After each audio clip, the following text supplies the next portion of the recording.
Hello everybody and welcome to my Afterthoughts video regarding Beverly Hills Cop.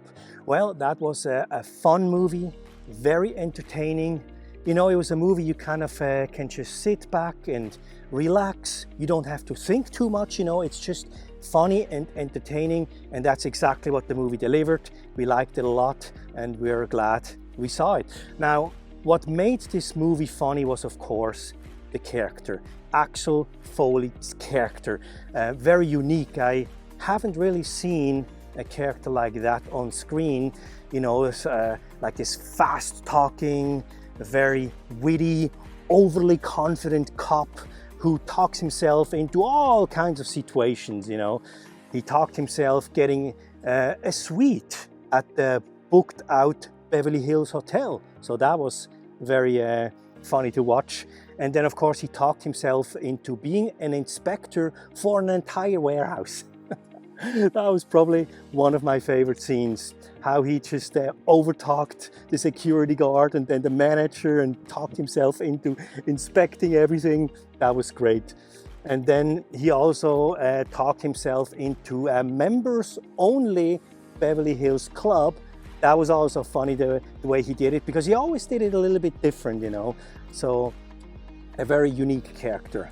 The story itself, it was good. It was a decent story, you know, and again, the movie was not successful because of the story. The movie was successful because of the character. And I think you could even milk that character more. I think there is enough material to do Beverly Hills Cop 2. You just have to come up with a decent story and then drop in the same character, and I think it would be still entertaining for a sequel. Now, I don't know if it's enough to do 3 movies or 4 movies even. I mean, you guys can let me know in the comments if Beverly Hills Cop 2 or even 3, if it's worth watching. I'm just curious. I don't know if we're gonna do a reaction, but because we have over 800 movies on our list, you know. But I'm curious if it would be worth watching that. So, and then of course, since a lot of the movie was shot in Los Angeles, we recognized a lot of locations. That's always fun.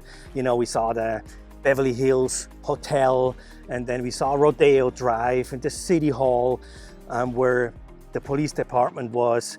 And I remember saying in the movie that, oh, I recognize this place. I put Christmas lights up. And that's actually true. A few years ago, I worked for this company who put Christmas lights up in Beverly Hills. And we worked for about 2 weeks straight, you know, through the night, like 10, 15 hours every night, and put those decorations up. And I think Beverly Hills' budget for that was, I think, between $3 and $4 million.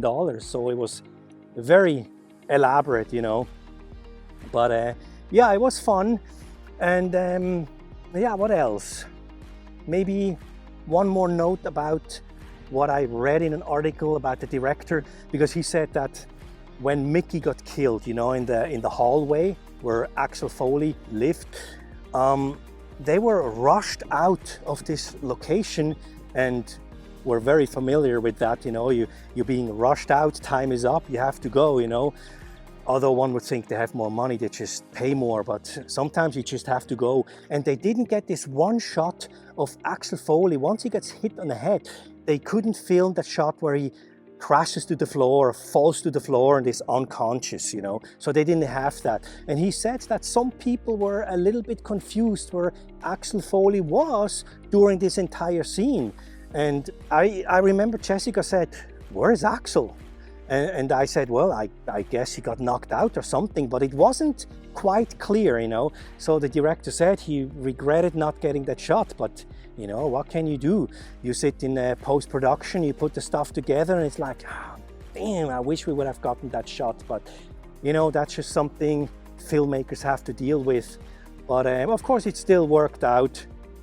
And the movie was great. The movie was a great success in the 80s. And I can see why, you know.